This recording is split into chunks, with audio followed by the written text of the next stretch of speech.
These are socks. This is a tattoo shop. This is Dave. Dave didn't want a tattoo. This is Dave getting a tattoo. Why is Dave getting a tattoo? 4 years ago, Dave worked for a media company. I worked there too. We became friends. We worked out together. We had lunch together. We talked about starting a business together, but it was just talk.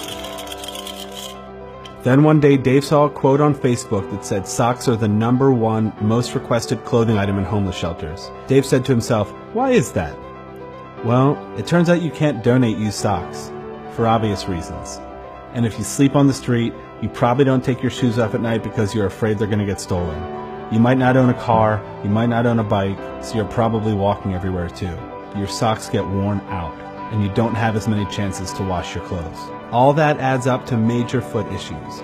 This is the world we live in, but we believe it doesn't have to be. We can do something about it. So we did. We quit our jobs and started a sock company. We named it Bombas after the Latin word for bumblebee. Bees live in a hive, they work together. They're small, but their combined actions have a big impact, which is why we made our mantra, be better. This is what we do. 1 pair purchased equals 1 pair donated. To donate a lot of socks, we knew we needed to sell a lot of socks. And to sell a lot of socks, we needed to make the best socks in the history of feet. We started with this. Tore it apart and changed everything we didn't like.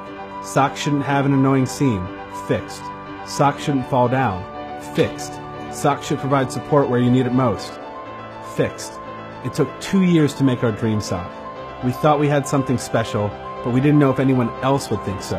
Which is why Dave said, if we donate 1 million pairs of socks, I'll get a tattoo to celebrate. I said, I'll hold the camera. He said, deal, and we went about our business. But then something happened. People loved our socks. Here and here, here, here, here, here. They bought a lot, and we donated a lot. Our supporters became evangelists, not that kind, that kind. And instead of taking 10 years to donate 1 million pairs of socks, it took 2.5 years. 1 million pairs. 1 million in 2.5 years. That's over 1,000 pairs a day. It was hard to believe. It's surreal. So Dave got that tattoo, which means he can show it off at dinner parties and say things like, I'm so smart and successful. Just kidding, he's not going to do that. Because the reason someone who didn't want a tattoo got one isn't because of how we ran this business, it's because of you, what you've done. You made 1 million acts of human kindness happen. You cared about something small but important. You, the Hive, came together to make our world a better place. We can't thank you enough for that, and we'll never forget it. I know, it's literally on my arm forever.